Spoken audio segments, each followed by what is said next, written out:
Pernah nggak kalian merasa gagal karena tidur siang selama 30 menit? Atau karena kalian melihat teman angkatan kalian sudah banyak dapat sertifikat, sedangkan kita masih beradaptasi dengan mata kuliah? Kalau jawabannya iya, berarti kalian nggak sendirian. So, selamat datang di Eleven Talk. Hari ini, kami dari kelompok 11 akan membahas tentang hostel culture dan dampaknya terhadap kesehatan mental kita sebagai mahasiswa. So, check it out. Sebenarnya, apa sih hostel culture itu? Singkatnya, ini adalah budaya yang memuja-muja kerja keras berlebihan. Sukses itu artinya harus sibuk 24/7. Masalahnya, di dunia kampus ini, budaya ini sering dibungkus dengan mahasiswa ambis. Jadi, akhirnya kita bekerja keras, jadi kayak rasa obses, jadi beda tipis banget.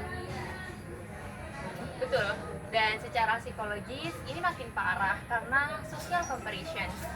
Kita buka media sosial, terus kita lihat pencapaian orang lain. Terus akhirnya kita tuh merasakan, duh, kok aku stuck di sini-sini aja ya? Kok aku cuma segini sih kemampuanku? Pastinya kita bakal mikir gitu. Dan akhirnya kita maksa diri kita buat lari lebih kencang lagi tanpa tahu arahnya kemana. Padahal setiap orang punya tempat yang berbeda-beda kan? Betul. Kantin yuk, istirahat bentar. Ini kepala dah panas banget. Gak bisa. Ini lo belum selesai. Praktikum PNP ku juga belum selesai. Terus nanti juga masih ada rapat organisasi. Nanti malam masih harus kerja. Kok gak bisa, Helzi? Nanti aja, wes. Biru, kamu udah kelihatan pucat banget. Enggak, wes. Gak apa-apa. Kamu aja duluan.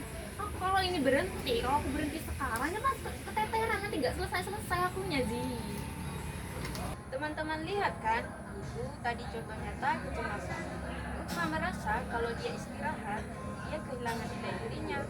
Inilah yang disebut toksik dalam diri. Merasa dosa saat tidak mengerjakan sesuatu. Dan ada mitos yang bilang, kalau masih muda, capek itu wajar.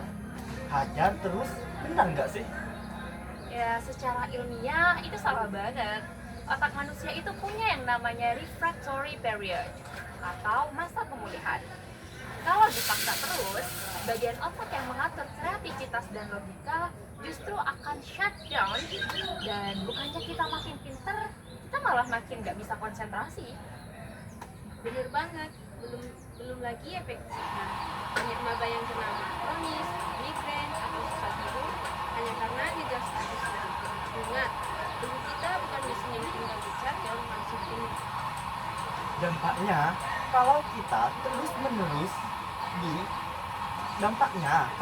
terus menerus pada burnout, kita bakal benci kuliah dan hilangnya minat, bahkan bisa depresi. Jadi, penting banget buat kita sadar bahwa produktivitas itu bukan soal seberapa banyak yang kita kerjakan, tapi seberapa berkualitasnya hasil yang kita kerjakan tanpa menghancurkan diri sendiri. Kita harus berani bilang tidak pada ekspektasi orang lain. Karena berhal buat kesehatan mental.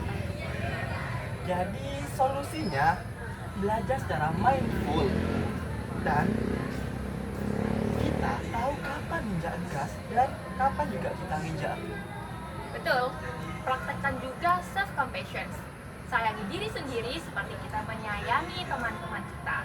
Seperti saat teman-teman kita lelah, pastinya kan kita suruh berhenti gitu kan. Jadi kita lakukan itu juga untuk diri kita sendiri. Kesehatan mental kalian adalah moral paling mahal di masa depan. Kuliah itu maraton, bukan lari sprint. Pastikan kalian sampai ke garis finish dalam keadaan hidup dan bahagia. Saya Anastasia Panjaitan. Saya Muhammad Hafiz Selvi. Dan saya Rukmania. Terima kasih sudah menonton Eleven Talk hari ini. Tetap sehat secara mental, tetap semangat belajar, and it's okay to take a break. Bye-bye!